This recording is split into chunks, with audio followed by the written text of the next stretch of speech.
I don't agree with a lot of your vision statement, but I do know you've been going around having these discussions and getting everybody emotionally worked up to talk about vision and debate. But I want to get to the practical. You're trying to go from preschool to What's the question, ma'am? What's the question, ma'am? Give me an exact, direct question, please. I can absolutely blame white supremacy. Boy, this motherfucker's a fool, bro. This is a fool, man. This man, Charlemagne, is a whole motherfucking fool. In the morning. The Breakfast Club. Morning, everybody. It's DJ NV, Charlemagne the Guy. We are the Breakfast Club. Teslin Figaro is with us this morning. I can't wait to see you attempt this name. And we got a special guest in the building, Vivek Ramaswamy. Did I say it right? That's actually pretty good. It's better than most Pretty hosts. good. I've never heard of this guy before. Never. And he's running for office for the Republican Party. Yeah, it's like Ramaswamy, like CD-ROM, but yeah. What I said, Ramaswamy. Yeah, you got it. Ramaswamy. Well, good morning. Good to see you guys. How you Good to see feeling? you too. Feeling good, guys. You're running for president. I am. Running for president. Yeah, you're actually polling third behind Trump and DeSantis right now. The latest Fox poll. So how have I never heard about this guy? He's running third in the polls. That's crazy. I'm going to speed this thing up to 1.5. Y'all let me know if that's too fast for y'all, and I won't do it in the future. But I like to listen to my stuff fast. Shows you A distant third. A distant third. Distant third, yes. I'm about to say the third from second is huge, but what do you think you need to do to close that gap? I mean, most people in this country do not know who I am. So against that backdrop, the fact that I'm right? ahead of a vice president and a bunch of U.S. senators and a former U.S. ambassador and governors is honestly ahead of where I expect it to be right now. Mhm. Our goal was to be in third by the end of the year.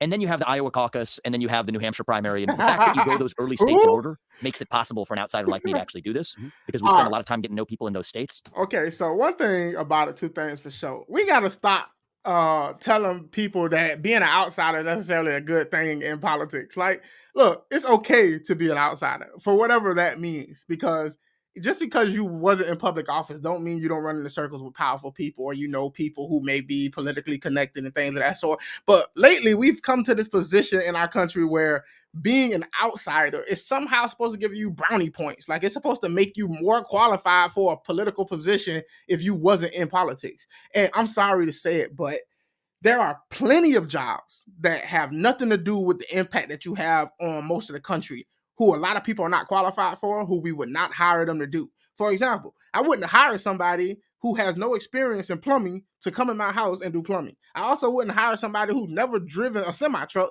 to jump behind the wheel of a semi-truck and drive it. It makes no sense. Now, can you acquire the tools to be a good leader and to make great decisions on behalf of groups of people? Yes, you can acquire that skill, and you can relate that to being the president. But also, do you know enough about policy? Do you know enough about the powers of the executive office? Do you know enough about the legislator or the judicial to know exactly what you can do and what you can't do? How familiar are you with the Constitution? Like, these things matter when it talks about running for a certain political office and wanting to affect and have change on people's life. But we have to get over this nonsense about, oh, I'm an outsider, because generally, like, that's not a good thing. When I hear outsider, I think that I'm supposed to clap. I'm supposed to be excited. That's like half of Trump's appeal. And it just never made sense that somehow he wasn't in bed with rich, powerful interests like the other politicians.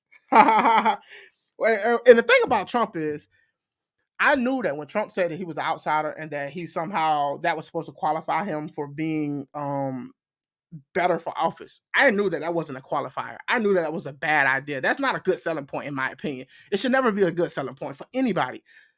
Donald Trump, the only thing Donald Trump did that made that such a strong selling point is because he was making claims about draining the swamp. He was making claims about rooting out the corruption in the government, and somehow the system had got politically corrupt and somebody who wasn't within the system had to come in and change it all up. But did that necessarily happen? Because then we got the bait and switch, because now you got the power, now you're in office, but necessarily now you got a bunch of excuses on why you couldn't get the way you wanted it. It's the deep state. They stopping you from doing this, that, and the third. And it has to be a fallacy somewhere. You can't be damned if I do, damned if I don't. At some point, either being an outsider is good for politics or it's not. And you can't have it both ways. And you can't get in there and cry wolf once you got the power. And so it's going to be a steady process. The debates, I think, are pretty key. They start in August. I'm qualified for the debate stage already. Mm-hmm. I tend to like settings where we're debating. Mm-hmm. So hopefully that goes well. And we'll see where this takes us. Does anybody who's not a white male really stand a chance of being the Republican? Absolutely. Okay. Yeah. I think that there's they don't seem like they're open to that kind of diversity. I'll be honest. Oh, my goodness. Okay. Oh, my goodness. All right. So check this out. I'm not gonna lie. This guy right here is very well spoken. I cannot lie. He has a smooth, buttery texture to his voice. I have to give him that. He sounds like he's really keen on speaking clearly and getting his point across, just by what I've heard so far. Now, the question that comes from Charlemagne the God, listen and listen well. Listen to what Charlemagne the God asks him. Maybe I need to slow it back down. That way we ain't missing something. Let me get back to normal. Tend to like settings where we're debating. So hopefully that goes well, and we'll see where this takes us. Does anybody who's not a white male really stand a chance of being a Republican? Does anybody that's not a white male really stand a chance at being nominated as a Republican? Okay, so let's look at the facts. For most of American history, the Democrat Party and the Republican Party have produced mostly, if not all, except one white male as their front runner who wins the election. Okay, so it's not really Republican and Democrat. We've had one president who was not fully white. Obama was half white, who became president. So the chances of somebody not being white and winning the nomination and becoming president in both parties are slim to none. It's not unique to the Republican Party. But the Republican Party has had many candidates of color, of different genders, who have ran for office. But that's a silly question on its face, because now he's trying to make this a race thing. It's not more so about qualifications. Now it is, hey, the Republican Party is implied in the question. The Republican Party is racist, right? That's why he asked that question, because it's no secret at this point, the Breakfast Club on where they stand. You know what I'm saying? So, I mean, it's expected. I'm not going to beat up too much on it, because I already know exactly what you're going to get when you come on this channel to watch the Breakfast Club.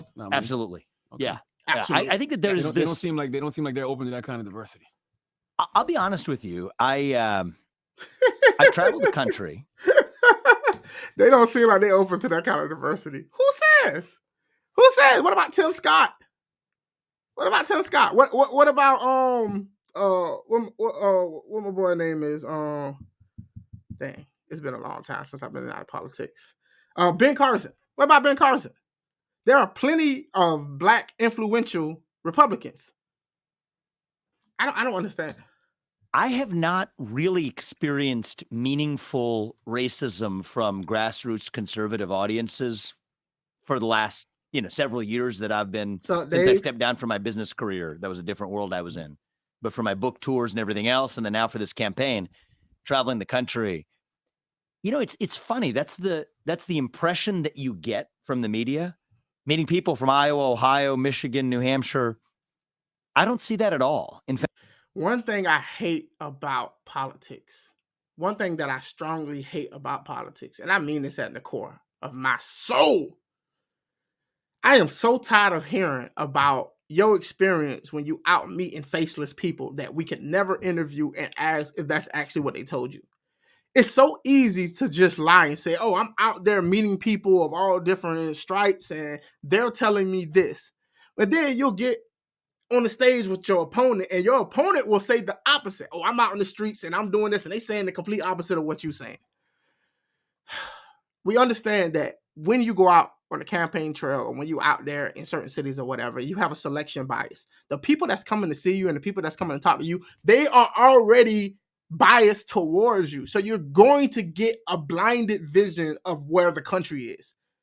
Does that make sense? Now, if you go into your political opponents' rallies or their environments and you're having conversations with people who disagree with you and they're saying these things, I would lead more credit. I would lean more to giving you credibility for that. But you don't get any points for talking to people who already liked you enough to come see you, telling you these things. In fact, I just see a hunger for substance, ideas, what's actually going to make the country better. Very good and bad. Actually, I'm very encouraged by that. And I think that more people should. I used to live here in New York. Charlemagne the God is what I would consider to be the worst type of person. Not because he's a bad person, but because his bias gets the best of him in almost all situations. This was the same guy who interviewed Joe Biden, and Joe Biden said, if you don't vote for me, you ain't black. And he just sat there and was completely like, oh, okay. And we know that if that was somebody on the opposite side that he didn't plan on voting for or supporting, it would have been a totally different story. But I really do genuinely believe that Charlamagne the God believes the thing that he says. I really do believe that. So I don't think he's a bad guy. I just think that his bias get the best of him in a lot of different circumstances. That for him to be in the position that he's in, trying to be politically engaged, trying to reach the black audience, it's more so he is preaching to the choir. We know that most black people vote for Democrat, and honestly, I don't think Charlamagne the God is going to change that. But as well. And I'm not saying this about you guys, but I remember for me, you get trapped in a bubble. When we get out of that bubble, Moncks Corner, South Carolina. Well, perfect. Well, Yeah, South so I Carolina. know. South Carolina. When did you grow up there? My whole life. I didn't move to New York till 2006. So I understand exactly 2006. what you're saying. But I actually think a lot of what I'm saying is specific to. I think the country is in a different place today, even than it was in the 90s and 2000s. I grew up in Southwest Ohio in the 1990s. Very different environment than it is today. But anyway, I mean it as a good note. I don't think that there's some sort of racist obstacle in the mind of Republican primary voters.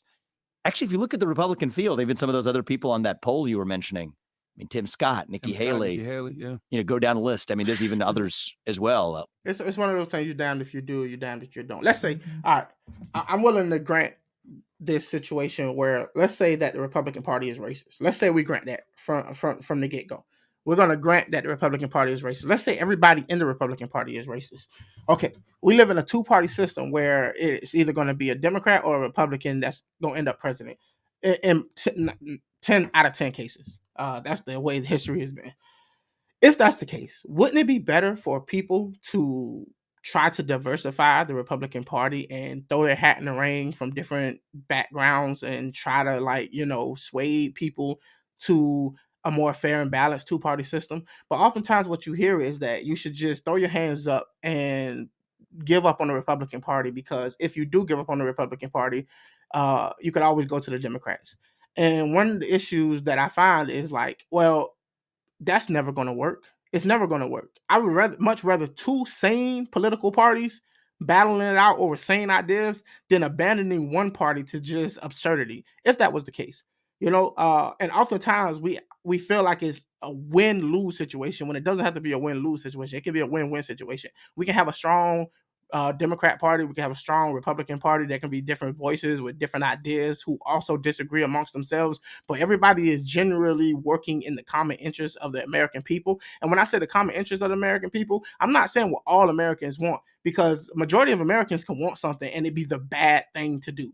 Now, there are going to be people who argue that you should still do the will of the people, but I don't necessarily think that representative democracy works that way. I think we elect leaders and we hope that they make the best decision in our interest. And the reason that we do that is because there are going to be things that these people have access to that the common person in America just doesn't have access to. No sane, decent 9-to-5 working American who has kids and a career has time to learn, study, and understand politics to the level that somebody whose job it is to understand politics. So we have to kind of, outsource our politics to representatives. And I think that's the best way forward.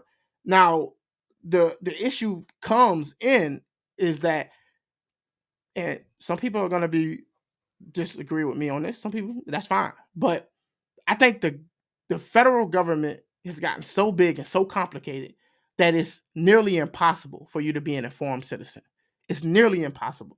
And the moment I think that your government has gotten so complicated and so confusing that the average person can't relate and can't keep up with it, you no longer truly have an informed citizen. I know I went on for a minute. Larry Elder, Black Man's Running. I mean, I think we'll see who ends up succeeding. But whoever it is, I don't think it's going to be a racial bias that holds me back. Why should people vote for you? Absolutely. Yeah, so I'm somebody who is coming in as an outsider to the system. And I think in the White House, when it comes to the White House, if we really want to reform a lot of the corruption in government, it is going to take an outsider to get that job done. Now, I said earlier that I don't like this argument. I really don't like this argument because on the face of it, you don't want somebody who's inexperienced trying to try their hand at something, and it can have disastrous effects. On the other hand, let's say I'm right. What happens then? Are we expecting somebody who's been a part of the political system for decades or longer to finally wake up one morning and decide that there needs to be drastic changes and that they need to somehow fix the system? And even if that's the case, only that person will even come close to being able to do it because they understand how the system works. But you're talking about somebody who doesn't really understand the system because they haven't been in the system long enough to know how it works. You're going to spend most of your time in office just trying to figure things out and trying to understand the complexities of the government. It's a catch-22. You really can't have it either way. The only way for the government to change is for the ground up. There has to be a movement in this country where brothers and sisters of all political backgrounds are seeing common interests that they all can share and know that needs to be changed, to come together and make that change and demand that who's ever in office and whoever holds political power makes those changes. Is that happening anytime soon? Of course it isn't, because we, especially with social media, especially with YouTube and Twitch and podcasts and all of these different things, there are people who make millions of dollars dividing you. There are people whose job it is to literally make enemies of one another in our society, fighting over trans issues, LGBTQ community issues, taxes. We're talking about all different sorts of issues that we can never seem to resolve. Abortion, for example. These are things that we're constantly fighting over that it really just puts us at a stalemate. And in the meantime, people get rich. I'm 37. I'm the first millennial ever to run for president as a Republican. And I think I have a view on our generation of what's going never mind. on in the country, I will trip. where we are all so hungry for a cause, for purpose and meaning and identity. But the things that used to That's the give us that headline. sense of purpose, faith, patriotism, family, hard work, these things are out. And that's why we latch on to fill in the blank. I mean, in conservative circles, a lot of us will point to wokeism, gender ideology, the climate cult, COVIDism. But you could fill in the blank with depression. All right, so here's something. I got a little piece of pie, a little slice of heaven that I gotta impart on you. The lack of God, the lack of religion in society doesn't necessarily have to transform into a woke ideology or anything of that sort. See, this to me is one of those situations where it's kind of hard for me to argue. On one hand, I'm just one person. I'm somebody who is not religious, but I don't find myself being sucked into these ideologies that these people say is filling it up, like COVIDism. You heard that? Right? COVIDism. I caught that too. But like, I'm one of those people that feel like it doesn't have to be either or. There's this mindset that if you lose religion, if you lose God, somehow people are going to fill that hole with something else.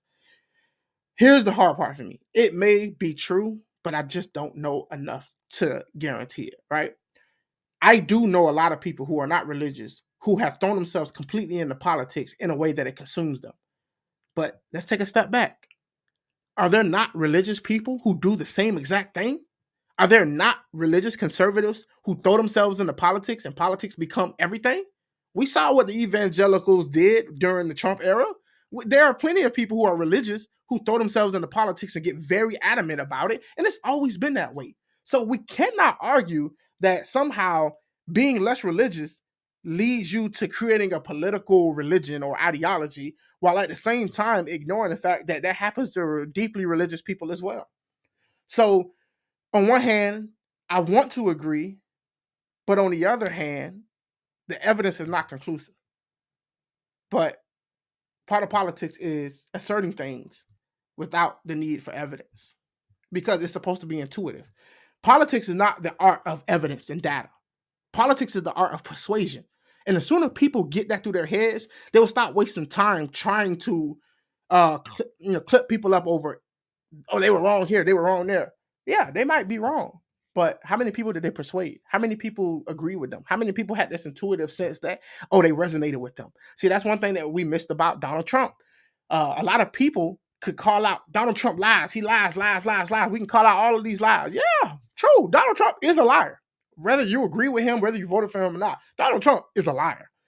But he was able to persuade a large percentage of people, nearly over half of this country, to follow him. And some people still follow him because politics is the art of persuasion. It's not about right and wrong. It's about how do I make you feel? It's about feelings. And on a deep fundamental level, we know that it shouldn't be about it. But what happens is we feel something first, and then logic and reason follows. And if you're a very intelligent person, you can reason your way into an absurd claim because you feel some way about it. And the same thing can happen to somebody who's not that intelligent. They'll just consume whatever the intelligent person told them and try to regurgitate it. And hopefully it makes them feel smart. Anxiety, drug I'm breaking use, it down tonight, y'all. suicide. I came with it. I think these are symptoms We of haven't a even gotten to deeper the good part hunger yet. for purpose and meaning in our country. And so in some ways, I'm running as a member of my generation to say that we can fill that void with the things that actually give us real purpose. Revive family in America. That's actually a big part of my platform. Okay. Revive family is one of his big things, right? I wonder how he plans to do that. I wonder if the question, see, this is what an interview should be like. Okay, you said you want to revive families. Tell me what your plan is of accomplishing that. Let's see if you have realistic goals. It's measurable. It's obtainable. Most people can get behind this plan. It makes sense. It's easy. It's easily conveyed to the people. Like, let's nail down on these little things that you want to accomplish. This is what a good interview should do, right? But oftentimes we get caught up in the wrong nonsense.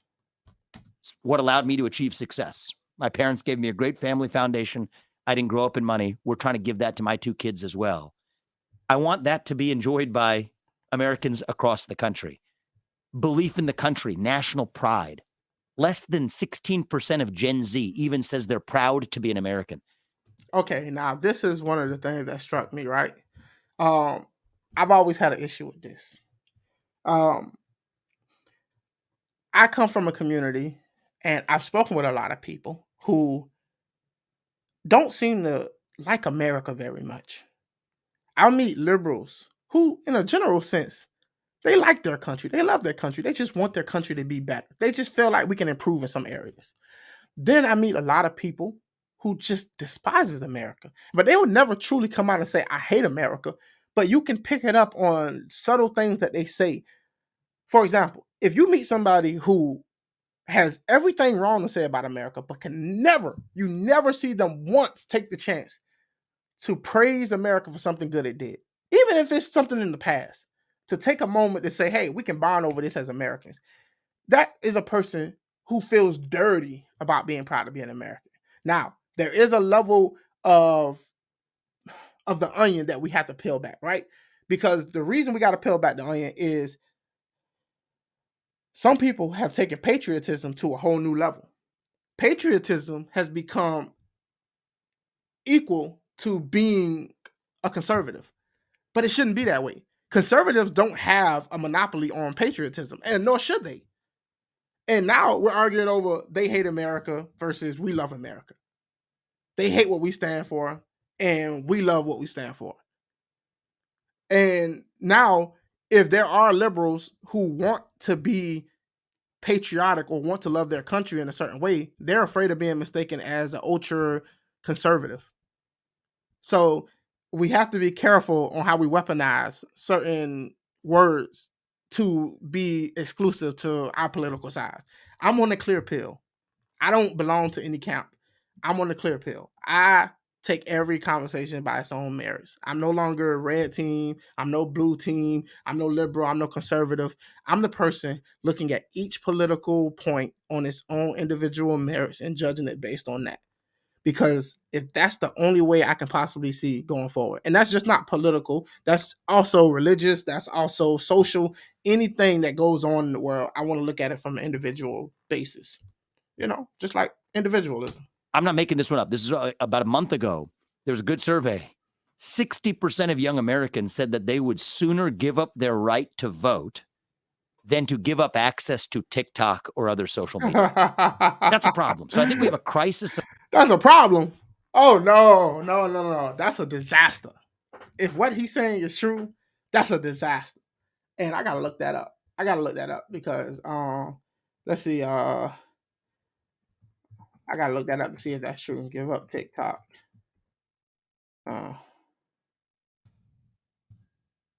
That's crazy. I've never heard of anything like that. Teenagers would give up the right to vote to keep social media. All right, that's from Fox.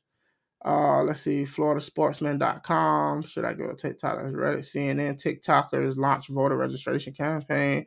New TikTok ban passes appeal. Okay, all right, so okay, so here we go. The only source that I could find on this is Fox News. Teenagers will give up their right to vote to keep social media. Survey reveals. Poll comes as 2024. Hold on. Yeah, I got these ads showing up. So it says social media continues to be a strong value of young adults as a new survey reveals a majority of teenage TikTok users would give up a right to vote in order to keep access to popular video sharing app. The Reboot Foundation found 59% of young adults with TikTok accounts said that if forced to choose between their social media or voting rights for 1 year, they would give up the latter. Okay, now they said for 1 year. To be fair, that's a qualifier. You have to throw that in there, right? Uh, and then most people assume that if they don't vote for 1 year, everything will be fine. Among teens, the rate of voluntary disenfranchisement were even higher. 64% of those aged 13 to 17 said that they would give up their vote to keep social content flowing. Now, this is, like I said, the Reboot Foundation. Okay. So I went to the Reboot website to see exactly who these people are. I don't know much about the Reboot Foundation. Each generation faces its challenges and struggle to adapt to a rapidly changing technological world. In the 1980s, computer transformed how society worked, communicated, and accessed information. In the 1990s, the internet ushered in an era of global connectivity and e-commerce. Take TikTok, the video-centric social media networking app that didn't exist just 5 years ago. Currently, it boasts more than 1 billion users, and in 2021, it surpassed Google as the most popular global website. God damn. It is the app of choice for teens and young adults, with an estimated 38% of U.S. teens saying it's their favorite social media platform. Indeed, a third of TikTok's American users are minors.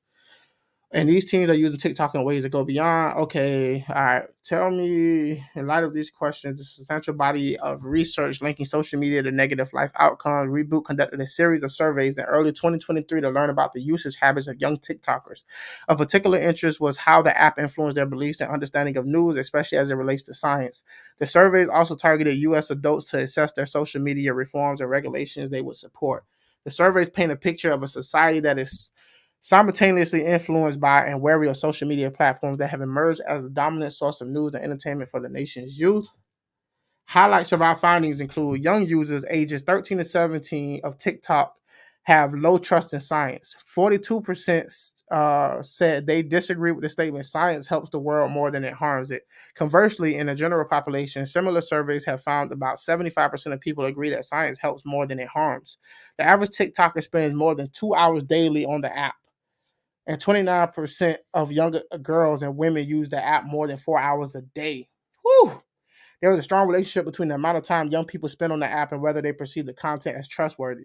42% of heavy TikTok users said the information on the app is reliable, compared to 23% of those who use it less than an hour a day.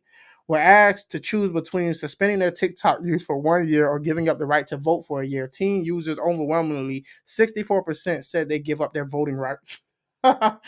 Among U.S. adults, there is a strong support for prohibiting children under 16 from having social media accounts. There is also a strong support for requiring social media platforms to warn their users about the links between social media and mental health issues, for prohibiting digital platforms for advertising to children, and for reducing the power of algorithms. Okay, so that comes from Reboot, Elevate Critical Thinking, the rebootfoundation.org. So if y'all want to check that out, I highly recommend check it out. But the only source I could find was a Fox News poll. Fox News was the one that reported it. I didn't see anybody else report it, so I find that highly suspicious. Either it doesn't suit the other news networks' agenda, or it only suited Fox agenda. That's why they reported it. Or maybe it's something about the study or the survey that wasn't newsworthy. But yeah, I'll take that. as y'all please. of national pride. Whose People fault are- is that though? That's America's fault. That's It the is. system's fault for constantly failing the people. Well, I see it.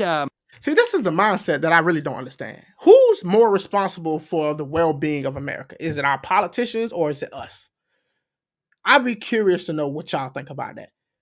Are we more responsible for the state of our union? Or like, is it more so like, don't ask what your country can do for you for what you can do for your country? Or is it more so the country is screwed because of our politicians and because of our government? And let's say it's both. What percentage would you give? Would you say 60% us and 40% them? 60% them, 40% us, 99% them, and 1% us? I would really like to know. And maybe I'll do a poll like that on my YouTube channel, asking how people feel like who's more responsible for the state of the country. But I think it's going to vary depending on where you fall politically. I see it less about we can allocate the blame. We can talk about allocating the blame. I think there's blame to go around. I think it's up to all of us to take a long, hard look in the mirror and ask ourselves, what is that vacuum in our heart? It's an old saying that goes, if there's a hole the size of God in your heart and God does not fill it, something else will instead. I think the same applies for belief in a nation as well. So I think what's going on is we're human beings. What makes us different from animals is that we can believe. We need to believe in something bigger than ourselves. And when we lose God and family and country, we start believing in new false gods instead. That's what's going on in the country. And so I don't know that it's so much a question of fault, but more a question of how do we actually revive our sense of Oh, no, self-confidence it's and definitely a pride. question of fault. I can absolutely blame white supremacy. Boy, this motherfucker's a fool, bro. This is a fool, man. This man, Charlamagne, is a whole motherfucking fool, bro. And look, I've seen enough of Charlamagne the God to know a fool when I see one. And every time I try to give him the benefit of the doubt, oh my gosh, does he just let me down? It's always about race. Understand that it always pivots to race. And look, this is a conversation that doesn't even have to be about race. This could just be simply about the whole state of our union and what we can do as a society to be better. And what do we get to? White supremacy. White supremacy. And okay, Charlamagne, I'm practicing this new way of, engaging with people. Let's say you're right. Let's say white supremacy is the problem. How do you fix white supremacy? Most of the people in our government is white. Most of the people in our country are white. And let's say that white supremacists control the government. They control most institutions, and they are the ones who pulling the strings. How do you stop them from pulling the strings? They have all the power. And how do you explain white supremacy allowing Barack Obama to get in office? How do you explain white supremacy for allowing so many black people to get in office and allow Kamala Harris to be vice president? How do you explain white supremacy allowing like the streets of Baltimore to be mostly ran by police officers who are black and black police chiefs? You have to explain how white supremacy and why white supremacy is allowing these things. Why the Civil Rights Act? Why all of these things? If white supremacy is the problem, are you saying the white supremacists are just bad at their job? They're just bad at being white supremacists? Had to step out for a call. Hope I didn't miss much. Oh, you missed a lot, brother. You missed a lot. But Charlamagne the God wants to make this about race. And I don't think he necessarily wants to make this about race because he cares so much, because he's been peddling this thing for years and years. I think it's mostly because that's his stick. The Breakfast Club is all about talking about these types of things when it comes to politics. And that's his stick. He knows what his crowd wants to hear. He knows what they want to talk about. And that's what he's going to bring it back to. 100%. Really? Yeah. See, And then he says it as if it's just a given. Yeah. It's white supremacy. Yeah. It's like, once again, let's grant that white supremacy is a problem. What percentage of white supremacy is the problem? And what else do you contribute the problem to? It can't just be 100% white supremacy. See, no social scientist will ever tell you that you can just boil everything down to one root cause on why things are the way they are. Life is a little more complex than that. People are a little more complex than that. That's why the economy is so hard to wrestle and grab, because people spending decisions and what motivates people. There's a whole variety of different categories that you can place these different issues in and how they stack up. You cannot just say the whole problem with America is white supremacy. You have to be able to qualify that with other examples. Okay, let's say white supremacy is 50% or 60%. What makes up the other 40%? But in their mind, white supremacy is the only thing that's wrong with America. It is the root of everything and why all things must be impacted by it. And the reason that is because it's a crutch. If you keep the crutch, if you never remove the crutch, you can always have an excuse on why you're not where you should be. say more, and then I'll respond to that. I mean, just look at the history of the country. It always goes back to the history of the country. Talk about today. It's really just that simple for me. The country has never fulfilled its promises of freedom, liberty, and justice for all. It's always been freedom, liberty, and justice for some. And usually that some is white people. So here's what I would say in response to that. That is obviously true. That is every country. There is no country on the face of the earth where all people are prospering at the same level. You're never going to have it unless we find a way to produce so much goods and so much prosperity amongst the whole entire planet that even being poor makes you a millionaire.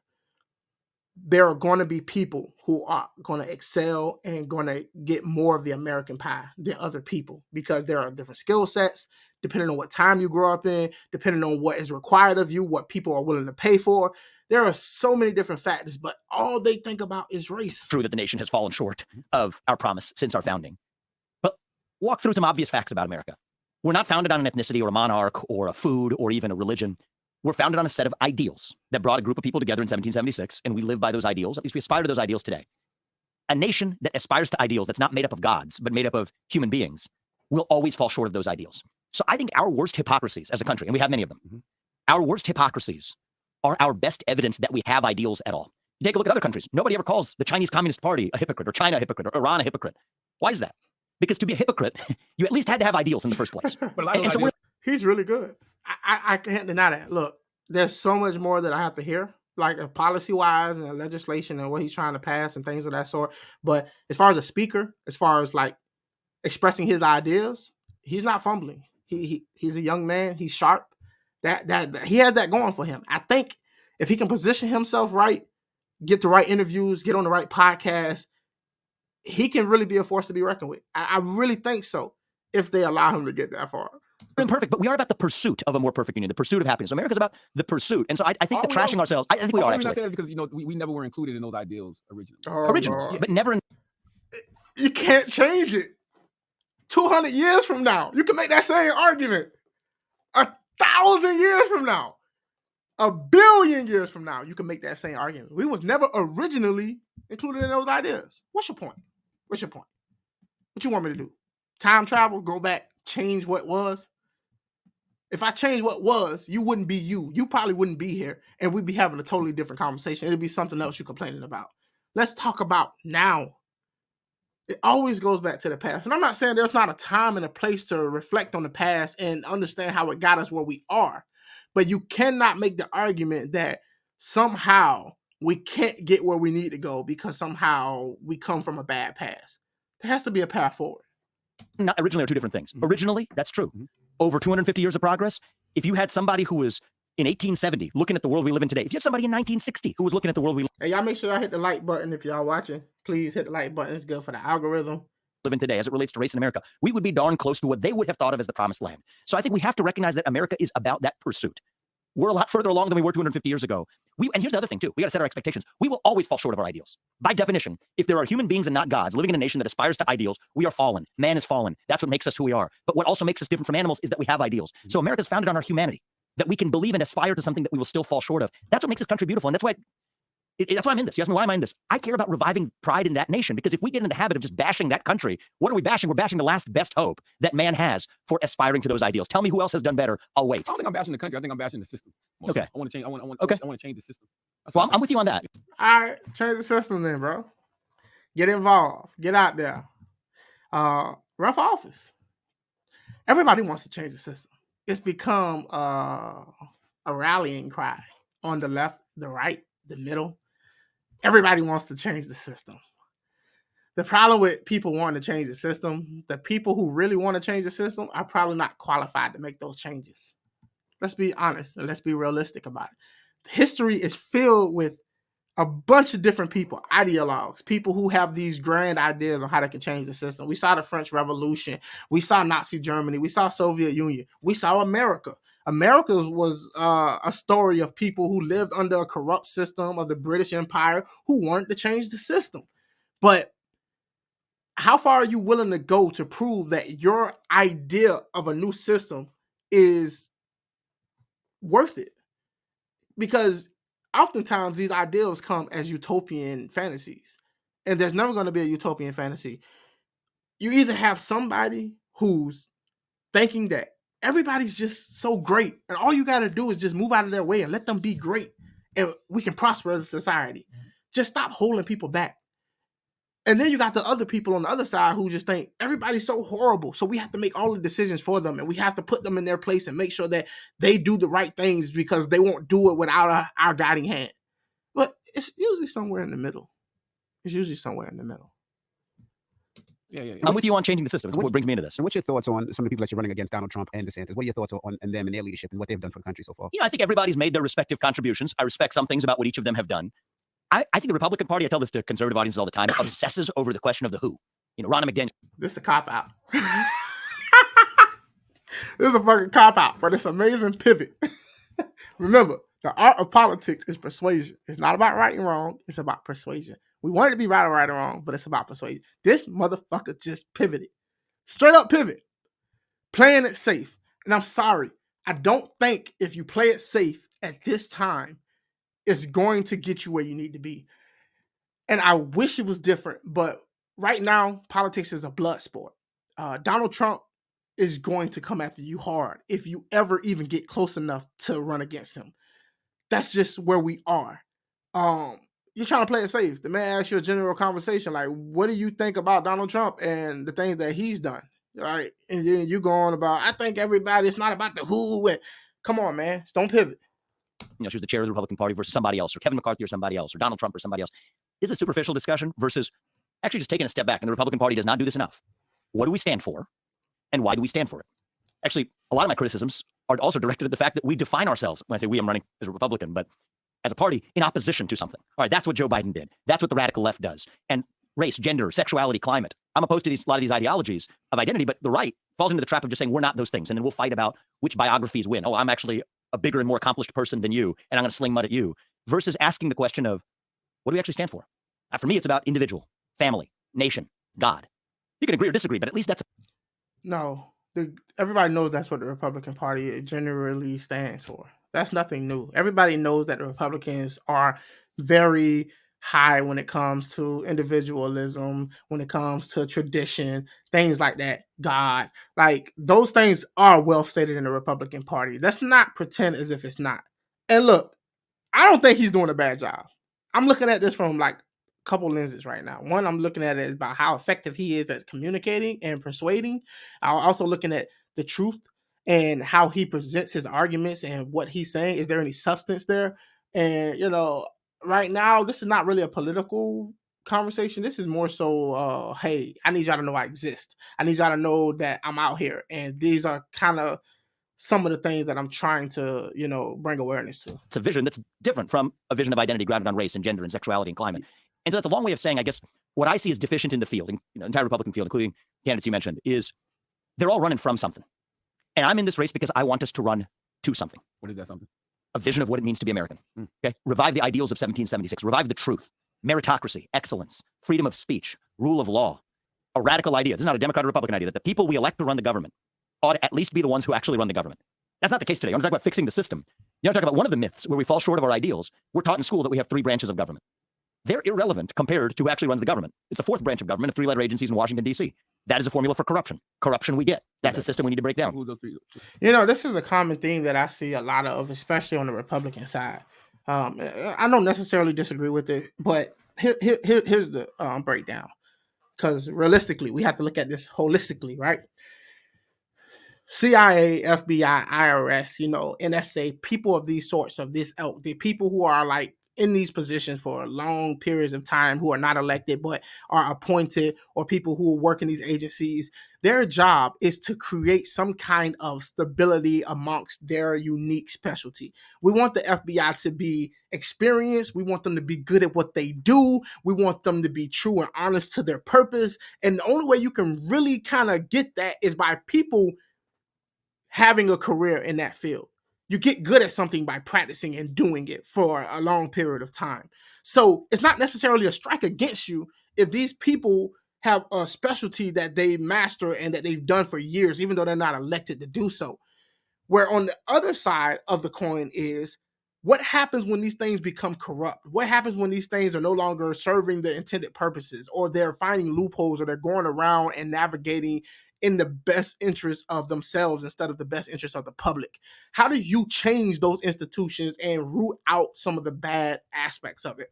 It's going to be the positions in power. It's going to be the people you elect who has the power to reshape those organizations and do those things. But you also have to be very careful because we're operating in the black zone here. We're operating in the shadow. And what I mean by that is the FBI, the CIA, and places like this, the NSA, and those types of organizations, they operate on a certain level of secrecy. And the only way to effectively do their job is by operating in a certain level of secrecy. It's a balancing act between how open you are to the public versus what you keep secret for the best interest of the nation.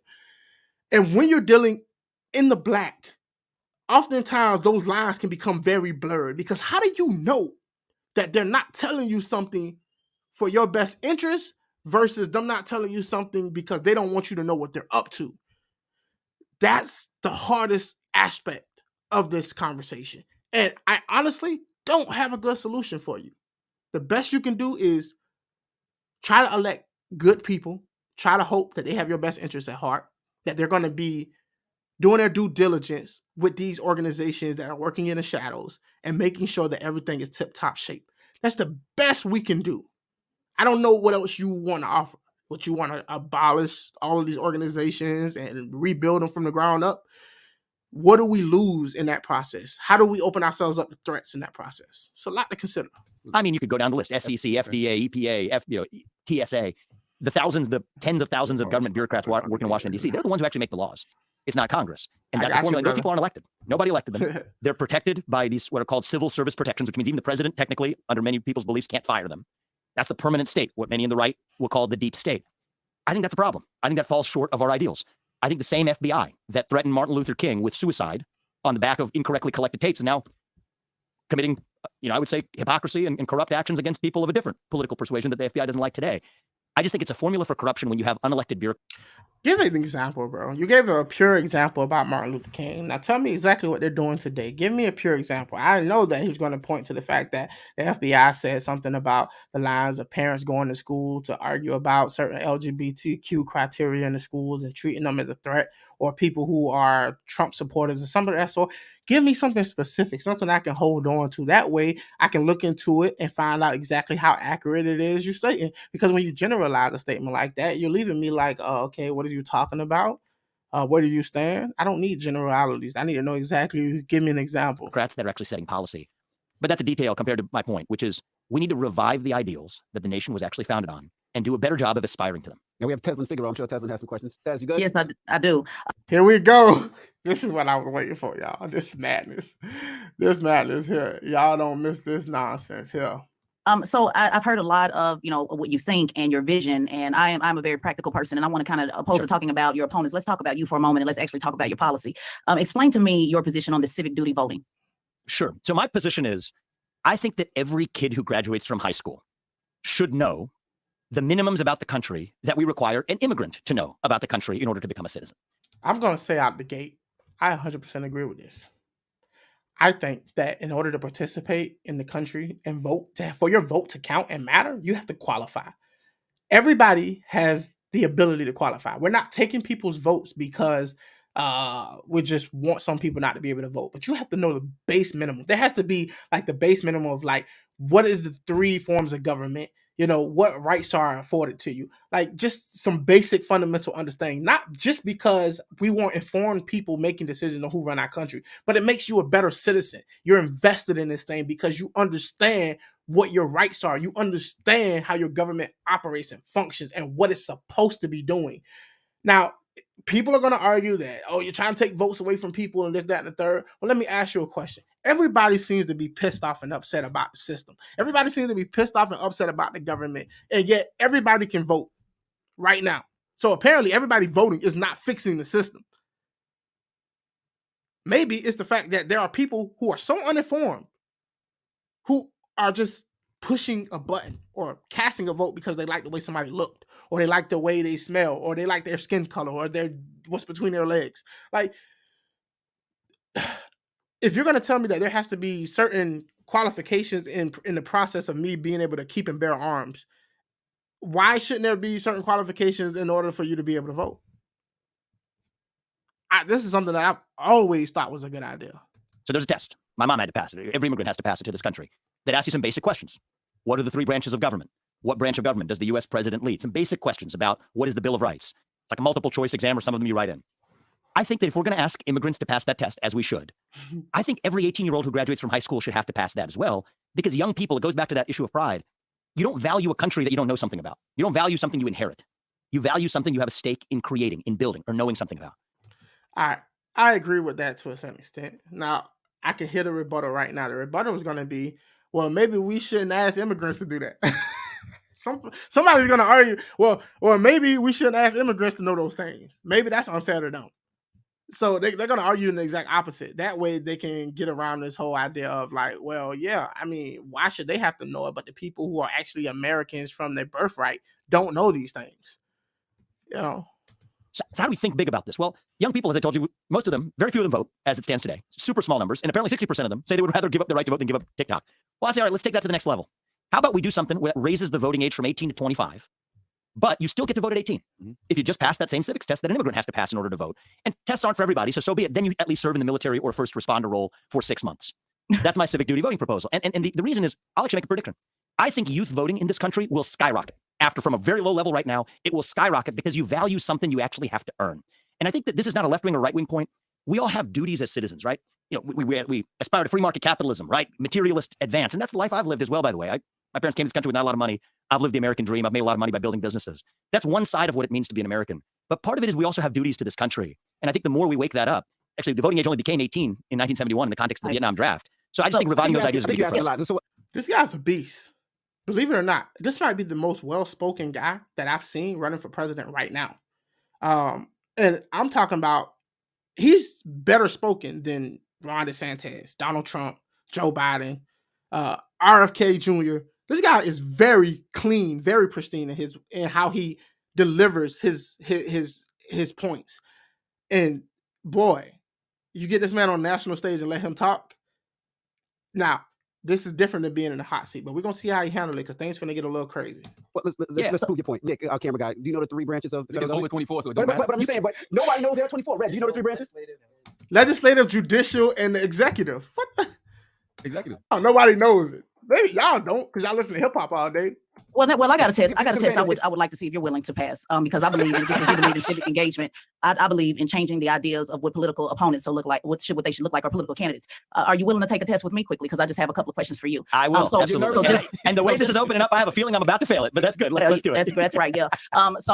Just for clarity, I am independent. I'm not a Democrat. You can hear in her voice she's adversarial, or if she just speaks that way, it just comes off as like you're ready to do battle. At our Republican, cool. I think that's important for the premise of the argument because I know you did a lot of debating at Harvard. I also want to make it clear these are the same questions that I asked liberal Democrat Marianne Williamson. So I want to make sure that we put that out there as well, just to kind of set the foundation. I'm open to being humbled. Let's do this. Okay, great. Let's go.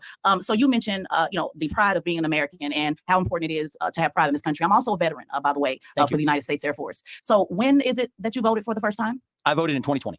Okay, so you're how old again? I'm 37 years old. So for how many years you sat around and did not get involved at all in any civic engagement? Is that my understanding? A long.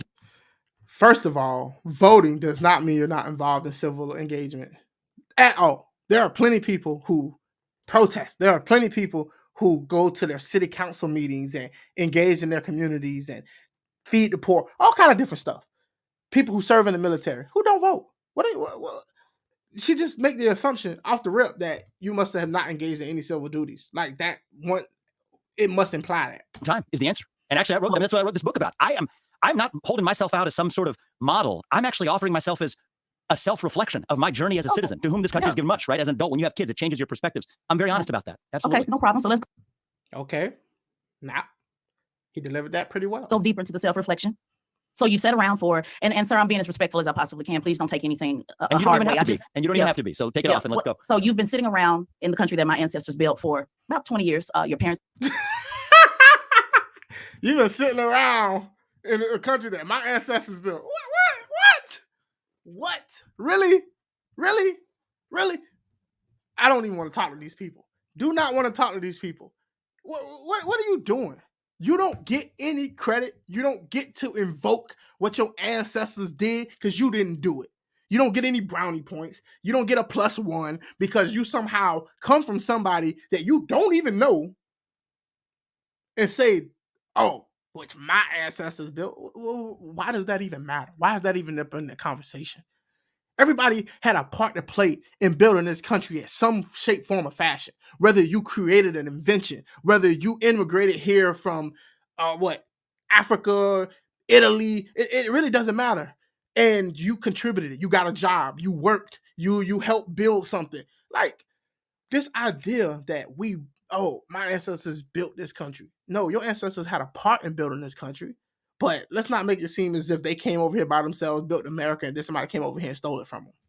It's much more complicated than that. Came over as immigrants, brought you over. You made millions, according to your resume, off of this country, and you have absolutely not been involved in civics. One, not voting, and two, let me just ask, because I know you mentioned earlier you don't want to sit around at the debate and talk about accomplishments. Let's make the accomplishments pretty simple. In high school, were you ever a class president or take any leadership role? Because your opponent did, Chris Christie, he was the class president. So have you ever taken any leadership at all on anything, or just? Can I just correct a couple factual things that are kind of important? My parents didn't bring me over to the country.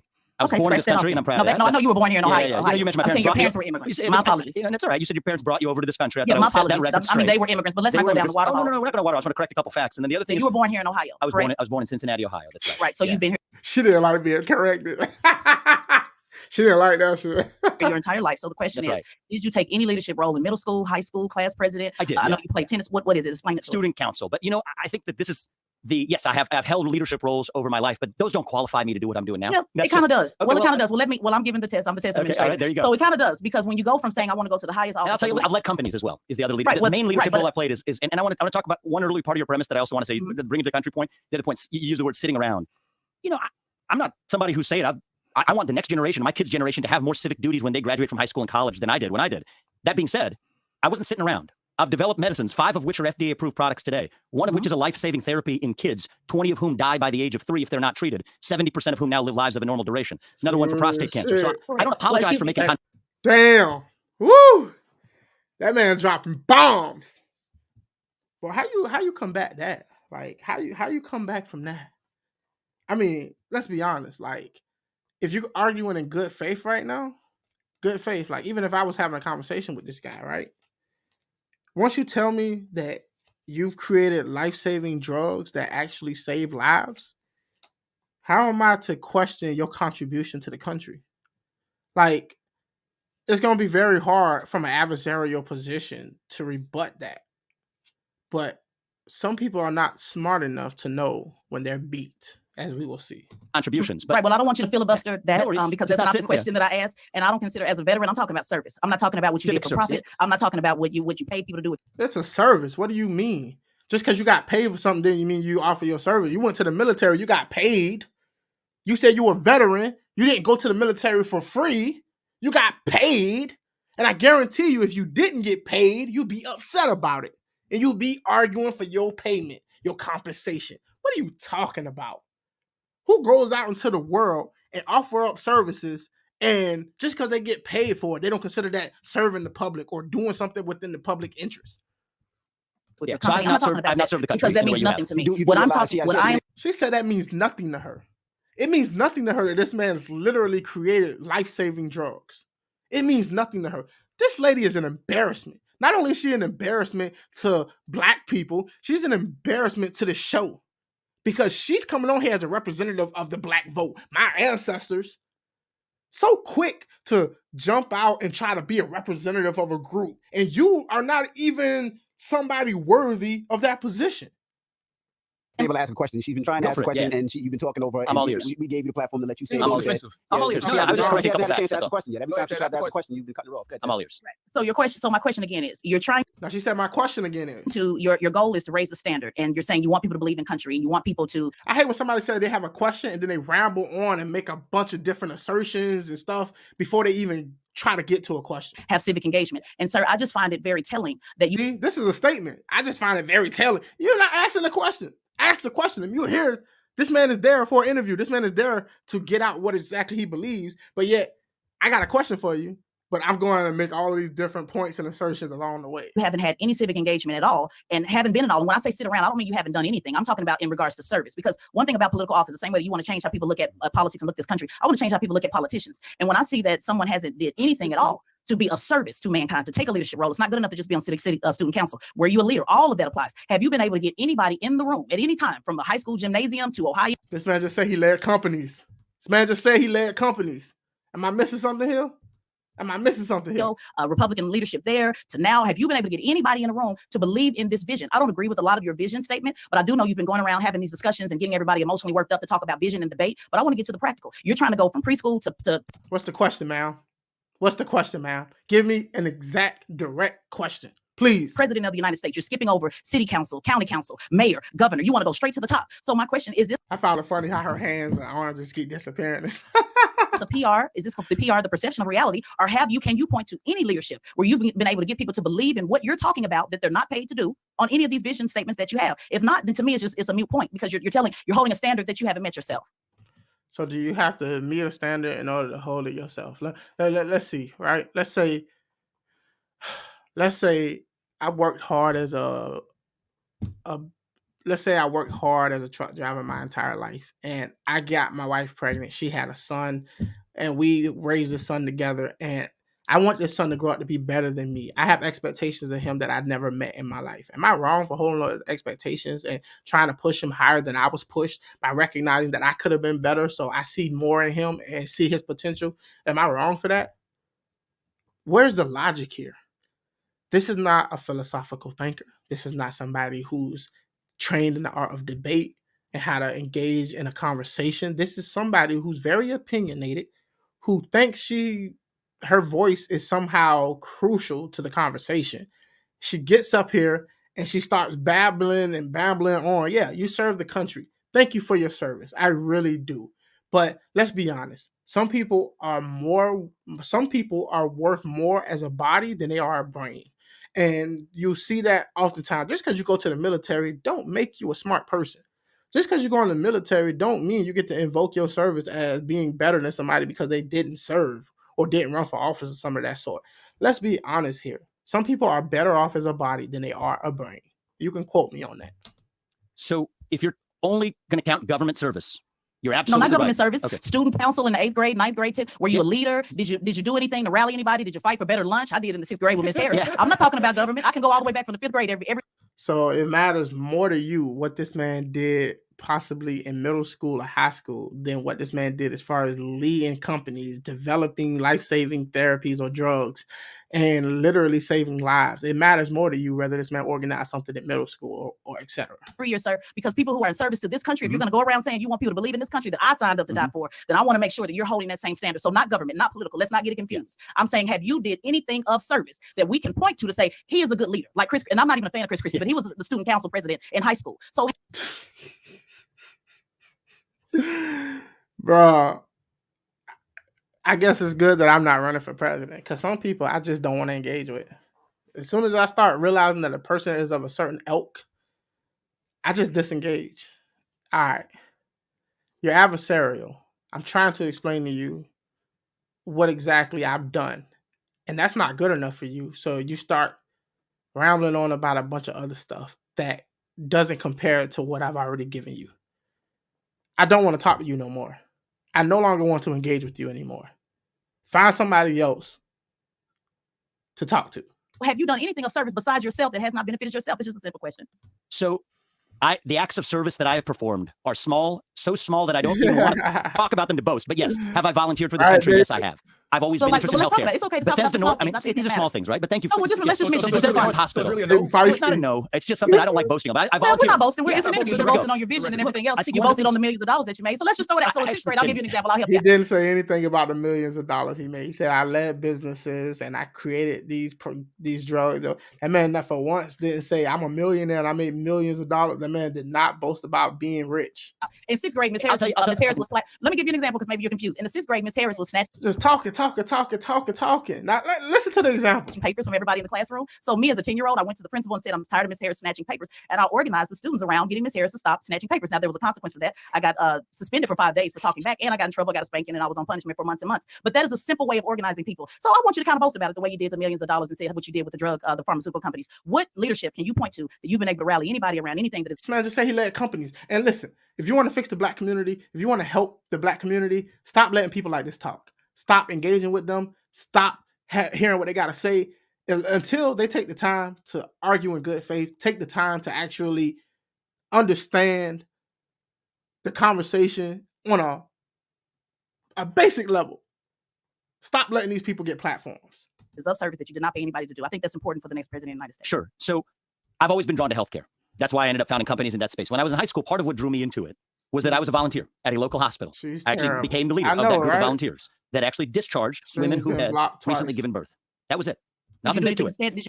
Stream's still going, y'all. I hope so. Y'all let me know in the comment section if the stream's still going. David said the stream's been blocked twice. I hope it's still going. Let me check my YouTube to make sure. I'm gonna keep playing it just in case. You do anything we can point to stand out? But I want to say something about that, because I say that in the book. If I'm being really honest, why did I do that in high school? A part of the motivation, I'll be just brutally honest with you, was part of the motivation was that's actually what allows you to get into a good college when you graduate. Right, so it was about you. So it was about self. So there's and I'm admitting that in a way that very few other people do, but I got to be honest about it. That was a big part of why I did it. Stream unavailable. Stream suspended for policy violation. Oh man, isn't that something? Well, okay. So y'all let me know. Hold on. I ain't never wanted to reach through my phone so bad. Is the stream back, y'all? I think this video is causing me some complications. It should be back.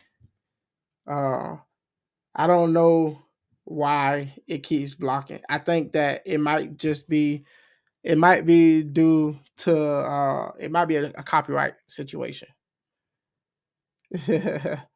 I'm gonna keep trying to watch it. If it goes out again, y'all let me know, and then I'll move to another conversation. We'll move to a different video or something. Yeah, it was about self, and I'm going to be honest. I'm going to give it back to the guys. I'm going to be honest about it with you. Yeah. Leadership is not about self. I agree with you on that. What I just heard is that everything is about you. And to be honest with you, this is just a PR campaign, sir. To be honest with you, and I think you're trying to go further to the right because you want the Republicans to accept you as a man of color. And I think he wants the Republican people to. First of all, she's making claims that she has yet to prove. She has not yet got him to show his hand as being a bad faith actor. He admitted to everything. He said that, yeah, I didn't vote until 2020. You don't have to reveal your voting history. You don't have to tell people exactly how you voted when you started voting. But he revealed that. He came up straightforward about it. So you have to first establish that he is a bad faith actor and then call him out on it. But yet you're making the claim that he's a bad faith actor without providing any evidence to point to that direction. And I just think that why are we allowing this woman to keep talking? Charlamagne, I'd rather hear Charlamagne go back and talk. Oh boy, I hope this stream holds up, y'all. This conversation is getting good. The only way you think you can do that is to be so extreme I appreciate with your positions, and I think you need to do a little bit more work in service. I'll get it back to you guys. Because she did ask me a question, and then you guys said you wanted to hear a response, but I think I heard an expression of opinion. So just I want to make sure you're all done before I respond. Because she didn't ask a question. What's the question? Remember what? A few minutes ago, she was like, I need to ask my question. But yet she just rambled on. He tried to respond, rambled on, made up a bunch of assertions. No, just wanted to say that even then, I would still want you to point out, even at the hospital, something that you did that made you stand out on when actually taking a leadership role. But you already answered. You said you did it because it was a motivation to get in college. Exactly. Which means and it was I'm about very you. honest about that. But everything has been about you. So as a veteran, it's very hard for me to follow leaders that make everything about them. So you might want to work on that. It shouldn't matter what should matter is this person is this person going to implement the right policies? I think the Breakfast Club is pretty hard on copyright. Yeah, that might be the case. Especially they got a lot of people that's going after them. A lot of people might make reactions to this video and things of that sort, so they probably really hard. But lately, I've been getting hit hard with a lot of copyrights from artists I've been doing reaction videos to, like videos I made a year ago. I'm getting copyright strikes on. So it seems like a lot of people cracking down on their copyright. So I mean, I do it the best I can, but yet the stream went out again. Stream unavailable. Okay, so we're going to have to cut this off. Thanks for watching. If you enjoyed the video, subscribe for more. If you would like to get access to exclusive content, consider becoming a member or a patron at patreon.com/The Hobby Lobby. You can also continue the conversation by joining the Hobby Lobby Discord. You can find all the links in the description below.